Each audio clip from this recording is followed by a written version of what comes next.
ನಾವೇನಾದರೂ ಚಿಕ್ಕಮಗಳೂರು ಡಿಸ್ಟ್ರಿಕ್ಟ್ ಹೋಗ್ಬಿಟ್ಟಿದ್ರು ಅಂತ ಹೇಳಿದ್ರೆ ಅಲ್ಲಿರೋ ವಾತಾವರಣ, ಅಲ್ಲಿರೋ ಪ್ರಕೃತಿ, ಅಲ್ಲಿರೋ ಆಧ್ಯಾತ್ಮಿಕ ದೇವಸ್ಥಾನಗಳು, ಅಲ್ಲಿರೋ ವಾಟರ್ ಫಾಲ್ಸ್ ನಮ್ಮನ್ನ ಕೈ ಬೀಸಿ ಬಾ ಬಾ ಅಂತ ಕರೀತಾ ಇರುತ್ತೆ. ಅದಕ್ಕೆ ನಾನು ಇವತ್ತು ಬರ್ತೀನಿ ಅಂತ ಕಲಾತಗಿರಿ ಫಾಲ್ಸ್ ಕಡೆ ಹೋದ್ರೆ ಕೆಮ್ಮಣ್ಣಗುಡಿಯಿಂದ ಬರೀ 10 ಕಿಲೋಮೀಟರ್ ಆಗುತ್ತೆ. ಘಾಟ್ ಸೆಕ್ಷನ್ ಥರ ಇತ್ತು. ಆ ಘಾಟ್ ಸೆಕ್ಷನ್ ಕ್ರಾಸ್ ಮಾಡಿಕೊಂಡು ಬ್ರಹ್ಮದೇವನ ಪಾದ ಕಮಲದಿಂದ ಧರೆಗೆ ನೀರು ಧುಮುಕೋದು ಮನಮೋಹಕವಾದ ದೃಶ್ಯ ಇದಾಗಿದೆ. ವನ್ಯಜೀವಿಗಳು ಇರ್ತಾ ಇತ್ತಂತೆ. ನನಗೆ ಮಂಗಗಳು ಬಿಟ್ಟರೆ ನನ್ನ ಟೈಮ್ ಚೆನ್ನಾಗಿದ್ದು ಬೇರೆ ಯಾವುದು ಕಾಣಿಸಿಲ್ಲ. ಅದು ಖುಷಿ ಪಡಬೇಕಾಗಿರುತ್ತೆ.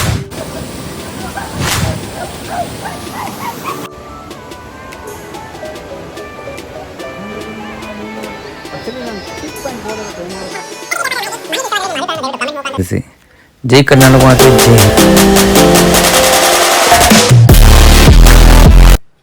ನಾವೇನಾದರೂ ಚಿಕ್ಕಮಗಳೂರು ಡಿಸ್ಟ್ರಿಕ್ಟ್ ಹೋಗ್ಬಿಟ್ಟಿದ್ರು ಅಂತ ಹೇಳಿದ್ರೆ ಅಲ್ಲಿರೋ ವಾತಾವರಣ, ಅಲ್ಲಿರೋ ಪ್ರಕೃತಿ, ಅಲ್ಲಿರೋ ಆಧ್ಯಾತ್ಮಿಕ ದೇವಸ್ಥಾನಗಳು, ಅಲ್ಲಿರೋ ವಾಟರ್ ಫಾಲ್ಸ್ ನಮ್ಮನ್ನ ಕೈ ಬೀಸಿ ಬಾ ಬಾ ಅಂತ ಕರೀತಾ ಇರುತ್ತೆ.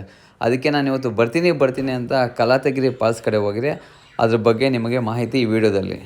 ಇವತ್ತು ಬೆಳಗ್ಗೆ ಕಲಾತಗಿರಿ ಫಾಲ್ಸ್ಗೆ ಹೋಗಬೇಕು ಅಂತ ಬೈಕ್ ಸ್ಟಾರ್ಟ್ ಮಾಡ್ಕೊಂಡು ರೋಡ್ಗೆ ಹೋದೆ. ರೋಡಲ್ಲಿ ಹೋಗ್ತಾ ಇದ್ರೆ ಯಾವ ಥರ ಇತ್ತು ಅಂತ ಹೇಳಿದ್ರೆ ಮೇಲೆಯಿಂದ ಚಿಕ್ಕದಾಗಿ ಮಳೆ, ದೊಡ್ಡದಾಗಿ ಮರಗಳು, ರಮಣೀಯವಾದ ವಾತಾವರಣ, ಪ್ರಕೃತಿ ನವಿಲ್ ಥರ ನಾಟ್ಯ ಆಡ್ತಿತ್ತು. ಮನಸ್ಸಿಗೆ ತುಂಬ ಉಲ್ಲಾಸವಾಗಿದ್ದು, ಪ್ರಕೃತಿಯ ದೃಶ್ಯಗಳು ಮನಮೋಹಕವಾಗಿತ್ತು. ಇದು ಕಲಾತಗಿರಿ ಫಾಲ್ಸ್ ಚಿಕ್ಕಮಗಳೂರಿಂದ 62 ಕಿಲೋಮೀಟರ್ ಆಗುತ್ತೆ. ಕೆಮ್ಮಣ್ಣಗುಡಿಯಿಂದ ಬರೀ 10 ಕಿಲೋಮೀಟರ್ ಆಗುತ್ತೆ. ಘಾಟ್ ಸೆಕ್ಷನ್ ಥರ ಇತ್ತು. ಆ ಘಾಟ್ ಸೆಕ್ಷನ್ ಕ್ರಾಸ್ ಮಾಡಿಕೊಂಡು ಎಂಟ್ರೆನ್ಸ್ಗೆ ಹೋದೆ. ಕಲಾತಗಿರಿ ಫಾಲ್ಸ್ ಎಂಟ್ರೆನ್ಸ್ಗೆ ಹೋದೆ. ಅಲ್ಲಿ 20 ರೂಪಾಯಿ ಟಿಕೆಟ್ ತೊಗೊಂಡು ಮುಂದೆ ಹೋದೆ. ಹೋಗ್ತಾ ಹೇಳಿದ್ನಲ್ವ, ಲೈಟಾಗಿ ಮಳೆ ಬೀಳ್ತಾ ಇತ್ತು. ಸ್ಲೋ ಆಗಿ ಮೇಲೆಗೆ ಗಾಡಿ ಹಾಸ್ಕೊಂಡು ನಿಧಾನಕ್ಕೆ ಹೋದೆ. ಎಂಟ್ರೆನ್ಸ್ ಬಿಟ್ಟು ಮುಂದೆಗೆ ಅಟ್ಲೀಸ್ಟ್ ಒಂದು 2 ಕಿಲೋಮೀಟ್ರ್ ನಾವು ಟ್ರೆಕ್ ಮಾಡಬೇಕಾಗುತ್ತೆ, ಇಲ್ಲಾಂದರೆ ಬೈಕಲ್ಲಿ ಹೋಗಬೇಕಾಗುತ್ತೆ ರೋಡಲ್ಲಿ. ಎಂಟ್ರೆನ್ಸ್ ಆಗಿದ ತಕ್ಷಣ ಲೆಫ್ಟ್ ಸೈಡಲ್ಲಿ ನಮ್ಗೆ ದೊಡ್ಡ ದೇವಸ್ಥಾನ ಕಾಣಿಸುತ್ತೆ, ಚಾಮುಂಡೇಶ್ವರಿ ದೊಡ್ಡ ದೇವಸ್ಥಾನ ಕಾಣಿಸುತ್ತೆ. ಅದೇ ಥರ ರೈಟ್ ಸೈಡಲ್ಲಿ ನಮಗೆ ಅಂಗಡಿಗಳೆಲ್ಲ ಇರುತ್ತೆ. ಬೈಕ್ ಪಾರ್ಕಿಂಗ್ ಮಾಡೋದಕ್ಕೆ ಅನುಕೂಲ ಚೆನ್ನಾಗೆಲ್ಲ ಇದೆ. ನಾನು ಹೋಗ್ಬಿಟ್ಟು ಬೈಕ್ ಪಾರ್ಕ್ ಮಾಡಿಬಿಟ್ಟು ಸ್ಲಿಪ್ಪರ್ಸ್ನ ಸ್ಟ್ಯಾಂಡಲ್ಲಿ ಬಿಟ್ಟು ಇನ್ನೇನು ಟೆಂಪಲ್ಗೆ ಎದುರುಗಡೆ ಬಂದು ನಿಂತ್ಕೊಂಡೆ. ಬಂದಿದ ತಕ್ಷಣ ವೀರಭದ್ರ ಸ್ವಾಮಿ ದೇವಸ್ಥಾನ ಕಾಣಿಸು, ಅದರ ಹಿಂದೆ ದೊಡ್ಡ ಮರಗಳು, ಆ ಮನಮೋಹಕವಾದ ದೃಶ್ಯಗಳು ಎದ್ದು ಕಾಣಿಸ್ತಾ ಇತ್ತು. ಇಲ್ಲಿ ಎಲ್ಲದಕ್ಕಿಂತ ಮಹತ್ವ ಏನು ಗೊತ್ತಾ, ನಾವು ದೇವಸ್ಥಾನಕ್ಕೆ ಹೋಗಬೇಕು ಅಂತ ಹೇಳಿದ್ರೆ ಫಾಲ್ಸಿಂದ ನೀರು ಹರಿದ್ಕೊಂಡು ಬರ್ತಾ ಇರುತ್ತೆ. ಆ ನೀರು ಮಧ್ಯೆ ನಾವು ವಾಕ್ ಮಾಡಿಕೊಂಡು ದೇವಸ್ಥಾನಕ್ಕೆ ಹೋಗಬೇಕಾಗುತ್ತೆ. ಇದ್ರ ಹೋಗೋ ಮಧ್ಯದಲ್ಲಿ ಆ ನೀರಲ್ಲಿ ಇಳಿದ ತಕ್ಷಣ ರೇಡ್ ಸೈಡಲ್ಲಿ ನಮಗೆ ಒಂದು ಕಾಣಿಸುತ್ತೆ. ಆನೆ ರೂಪದಲ್ಲಿ ನಮಗೆ ಒಂದು ಕಲ್ಲಿನ ಶಿಲೆ ಕಾಣಿಸುತ್ತೆ. ಇದ್ರ ಚೋಳರ ಕಾಲದಲ್ಲಿ ನಿರ್ಮಿಸಿದ ಒಂದು ಕಲ್ಲು ಅಂತ ಒಂದು ಪ್ರಖ್ಯಾತ ಇದೆ. ಈ ದೇವಸ್ಥಾನದ ಮಹತ್ವ ಏನು, ಇದರ ಆಧ್ಯಾತ್ಮಿಕ ತಿರುವೇನು, ಇದು ಸ್ಥಳೀಯರ ಪುರಾಣಗಳಲ್ಲಿ ಲಿಖಿತಪಟ್ಟಿರುವ ಒಂದು ಪ್ರಾಮುಖ್ಯತೆ ತಿಳಿದುಕೊಳ್ಳೋಣ. ಇದರ ವಾತಾವರಣ ಸವಿತಾ ಬನ್ನಿ. ಈ ಕಲಾತಗಿರಿ ಫಾಲ್ಸ್ಗೆ ಬೇರೆ ವಿಧವಾದ ಹೆಸರುಗಳು ಕೂಡ ಇದೆ. ಕೆಲವರು ಕಲಾತಗಿರಿ ಜಲಪಾತ ಅಂತಾರೆ, ಕೆಲವರು ಕಲಹಟ್ಟಿಗಿರಿ ಜಲಪಾತ ಅಂತಾರೆ, ಇನ್ನು ಕೆಲವರು ಕಾಳಹಸ್ತಿ ಜಲಪಾತ ಅಂತಾರೆ. ತುಂಬ ಬೇರೆ ಹೆಸರುಗಳನ್ನು ಒಳಗೊಂಡಿದೆ. ಗಿರಿ ಪರ್ವತ ಶ್ರೇಣಿಗೆ ಸೇರಿದ ಈ ಪರ್ವತ ಸಮುದ್ರ ಮಟ್ಟದಿಂದ 1879 ಮೀಟರ್ ಎತ್ತರವಾಗಿದೆ. ಅದೇ ಥರ ಮನಮೋಹಕ ಪ್ರಕೃತಿ ಸೌಂದರ್ಯದಿಂದ ಆಹ್ಲಾದಮಯ ಹವಾಗುಣದಿಂದಲೂ ಕೂಡಿರುವ ಈ ಗಿರಿಯ ನೆತ್ತಿಯ ಮೇಲೆ ಕಟ್ಟಿನ ಚೌಡೇಶ್ವರಿ ದೇವಾಲಯವು ಕೂಡ ಇದೆ. ಕಲಾತಗಿರಿಯ ಸಮೀಪದಲ್ಲಿಯೇ ಒಂದು ಕಲತಿಪುರ ಎಂಬ ದಾರಿ ಕೂಡ ಇದೆ. ನಾವು ಫಸ್ಟು ಬಂದ್ವಲ್ಲ, ಅಲ್ಲಿ ನಮಗೆ ಬರುವಾಗ ದಾರಿಯಲ್ಲಿ ಹಸುಗಳೆಲ್ಲ ಕಾಣಿಸ್ತಲ್ವ, ಅದೇ ಕಲತಿಪುರ. ಕಲಾತಗಿರಿ ಜಲಪಾತದ ಅಡ್ರೆಸ್ ನಿಮ್ಗೆ ಹೇಳಬೇಕು ಅಂತ ಹೇಳಿದ್ರೆ, ಬೀರೂರು ಹತ್ತಿರದ ಲಿಂಗದಹಳ್ಳಿಯಿಂದ ಕೆಮ್ಮಣ್ಣಗುಂಡಿಗೆ ಹೋಗುವಾಗ ಸುಮಾರು 10 ಕಿಲೋಮೀಟರ್ ಮೊದಲು ಸಿಗ್ತೈತೆ. ಕೆಮ್ಮಣ್ಣಗುಂಡಿ ಮುಖ್ಯ ರಸ್ತೆಯಿಂದ 1 ಕಿಲೋಮೀಟರ್ ಒಳಗಡೆ ಚಲಿಸಿದ್ರೆ ಜಲಪಾತವನ್ನು ನಾವು ಮುಟ್ಬೋದು. ಜಲಪಾತವು ಸುಮಾರು 300 ಅಡಿ ಎತ್ತರದಿಂದ ಹಂತವಾಗಿ ಧುಮುಕುತ್ತದೆ. ಈ ಅದ್ಭುತವಾದ ಜಲಪಾತವು ಸುಮಾರು 300 ಅಡಿ ಎತ್ತರದಿಂದ ಧರೆಗೆ ಬೀಳುತ್ತದೆ. ವಿಶೇಷವೇನೆಂದರೆ ಇಲ್ಲಿ 2 ಆನೆಗಳ ಮಧ್ಯೆ, ನಾನು ಫಸ್ಟ್ ನಿಮ್ಗೆ ಹೇಳಿದ್ನಲ್ಲ, ದೇವಸ್ಥಾನಕ್ಕೆ ಹೋಗೋಕ್ಕೂ ಮುಂಚೆ ರೈಟ್ ಸೈಡಲ್ಲಿ 2 ಆನೆಗಳ ಮಧ್ಯೆ ಹಾಗೂ ಬ್ರಹ್ಮದೇವನ ಪಾದ ಕಮಲದಿಂದ ಧರೆಗೆ ನೀರು ಧುಮುಕೋದು ಮನಮೋಹಕವಾದ ದೃಶ್ಯ ಇದಾಗಿದೆ. ಕಲಾತಗಿರಿ ಜಲಪಾತದ ಇತಿಹಾಸ.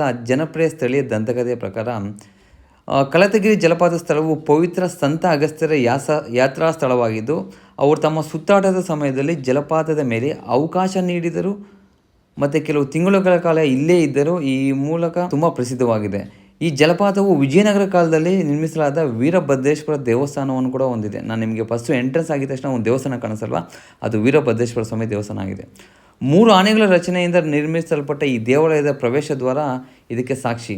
ಏಕೆಂದರೆ ಆನೆಗಳು ಸಾಂಪ್ರದಾಯಿಕ ವಿಜಯನಗರ ವಾಸ್ತುಶಿಲ್ಪದ ವಿಶಿಷ್ಟ ಲಕ್ಷಣಗಳನ್ನು ಇದಾಗಿದೆ. ಈ ಕಾರಣಕ್ಕಾಗಿ ಜಲಪಾತದಿಂದ ಬರುವ ನೀರನ್ನು ಸ್ಥಳೀಯರು ತುಂಬ ಪವಿತ್ರವೆಂದು ಪರಿಗಣಿಸುತ್ತಾರೆ. ಪ್ರತಿ ವರ್ಷ 3 ದಿನಗಳ ಕಾಲ ವಾರ್ಷಿಕ ಜಾತ್ರೆಯನ್ನು ಸಹ ಭಗವಾನ್ ವೀರಭದ್ರ ಸ್ವಾಮಿಗೆ ಇಲ್ಲಿ ಸಲ್ಲಿಸಲಾಗುತ್ತದೆ.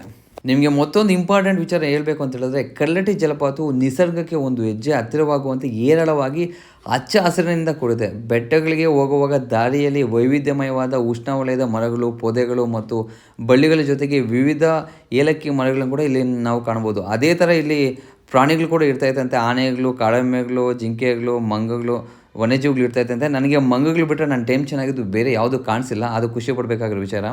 ನಿಮಗೆ ವ್ಯೂ ಪಾಯಿಂಟ್ ತೋರಿಸ್ಬೇಕು ಅಂತ ನಾನು ಇಲ್ಲಿ ಹತ್ಕೊಂಡು ಇನ್ನೊಂದು ಸ್ವಲ್ಪ ಮುಂದೆಗೆ ಹೋದೆ. ಆ ಬಳ್ಳಿಗಳ ಮುಖಾಂತರ ತುಂಬ ಮಳೆ ಬೀಳ್ತಾಯಿತ್ತು, ತುಂಬ ತ್ಯಾವ ಇತ್ತು. ಸೊ ಆ ಬುಡದಲ್ಲೇ ಬಿಕಾಸ್ ಚಪ್ಪಲಿ ಕೂಡ ಫಸ್ಟ್ ಅಲ್ಲೇ ಸ್ಟ್ಯಾಂಡಲ್ಲಿ ಬಿಟ್ಬಿಟ್ಟಿದೆ, ಚಪ್ಪಲಿ ಕೂಡ ಕಾಲಲ್ಲಿ ಇರಲಿಲ್ಲ. ನಿಮಗೆ ಒಳ್ಳೆಯ ವ್ಯೂ ಪಾಯಿಂಟ್ ತೋರಿಸೋಣ ಅಂತ ಹೇಳ್ಬಿಟ್ಟು ಆ ಬಳ್ಳಿಗಳ ಮುಖಾಂತರ ಆ ಬುಡದಲ್ಲಿ ಸ್ವಲ್ಪ ಮುಂದೆ ಹೋದೆ. ರೈಟ್ ಸೈಡಲ್ಲಿ ಸ್ವಲ್ಪ ಮೇಲೆಗೆ ಹೋಗ್ತಾ ಇದ್ದರೆ, ಲೆಫ್ಟ್ ಸೈಡಲ್ಲಿ ನನಗೇನು ಅಂತ ಹೇಳಿದ್ರೆ ನಿಮಗೆ ಒಳ್ಳೆ ವ್ಯೂ ಪಾಯಿಂಟ್ ತೋರಿಸ್ಬೇಕಂತ ಇನ್ನು ಮೇಲೆಗೆ ಹೋಗ್ತಾನೆ ಇದ್ದರೆ ಅಲ್ಲಿ ಟಾಪ್ಗೆ ಹೋದಾಗ ಒಳ್ಳೆ ಒಂದು ವ್ಯೂ ಪಾಯಿಂಟ್ ಕಾಣಿಸ್ತು. ಅಲ್ಲಿದ್ದ ಜನರು ಹುಚ್ಚೆದ್ದು ಕುಣಿತಾ ಇದ್ರು. ಯಾವ ಥರ ಕುಣಿತಾ ಇದ್ರು ನೀವೇ ಸ್ವಲ್ಪ ನೋಡಿ.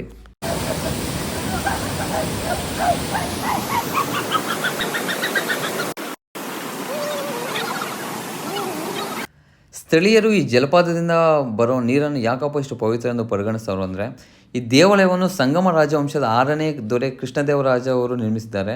ಶಿವನ ಅವತಾರವಾದ ವೀರಭದ್ರ ದೇವರಿಗೆ ಗೌರವ ತೀರ್ಥವಾಗಿ ಪ್ರತಿ ವರ್ಷ ಇಲ್ಲಿ 3 ದಿನಗಳ ಕಾಲ ವಾರ್ಷಿಕ ಜಾತ್ರೆಯನ್ನು ಕೂಡ ನಡೆಸ್ತಾರೆ. ಗುಹೆ ಒಳಗೆ ವೀರಭದ್ರೇಶ್ವರ ಮತ್ತು ಭದ್ರಕಾಳಿ ದೇವಿಯ ಲೋಹದ ವಿಗ್ರಹಗಳು ಕೂಡ ಇವೆ. ಸೊ ಹೀಗಾಗಿ ಸ್ಥಳೀಯರು ಈ ಜಲಪಾತದ ನೀರನ್ನು ಪವಿತ್ರವೆಂದು ಪರಿಗಣಿಸ್ತಾರೆ. ನೀವೇನಾದರೂ ಕಲಾತಗಿರಿ ಫಾಲ್ಸ್ಗೆ ಹೋಗಬೇಕು ಫ್ಯಾಮಿಲಿ ಜೊತೆ ಅಂತ ಹೇಳಿದ್ರೆ ನಾನು ಬೆಸ್ಟ್ ಟೈಮಿಂಗ್ಸ್ನ ಸಜೆಸ್ಟ್ ಮಾಡ್ತೀನಿ. ಅದು ಯಾವಾಗ ಅಂತ ಹೇಳಿದ್ರೆ ಉಲ್ಲಾಸಕರ ಮತ್ತು ಹಿತವಾದ ಅನುಭವಕ್ಕಾಗಿ ಮಾರ್ಚ್ನಲ್ಲಿ ಪ್ರಾರಂಭವಾಗುವ ಮತ್ತು ಜೂನ್ ತಿಂಗಳವರೆಗೆ ಮುಂದುವರಿಯುವ ಬೇಸಿಗೆ ರಜೆಯಲ್ಲಿ ನೀವು ಈ ಸ್ಥಳಕ್ಕೆ ಹೋಗಬಹುದು. ಈ ಸಮಯದಲ್ಲಿ ಉಷ್ಣತೆ ಹೆಚ್ಚಿನ ಭಾಗದಲ್ಲಿ ಉಳಿದಿದ್ದರೂ ಜಲಪಾತದ ಸುತ್ತಲಿನ ಆಹ್ಲಾದಕರ ವಾತಾವರಣವು ಪ್ರಪಂಚಾದ್ಯಂತ ಜನರನ್ನು ಈ ಸ್ಥಳಕ್ಕೆ ಭೇಟಿ ನೀಡಲು ಆಹ್ವಾನಿಸುತ್ತದೆ.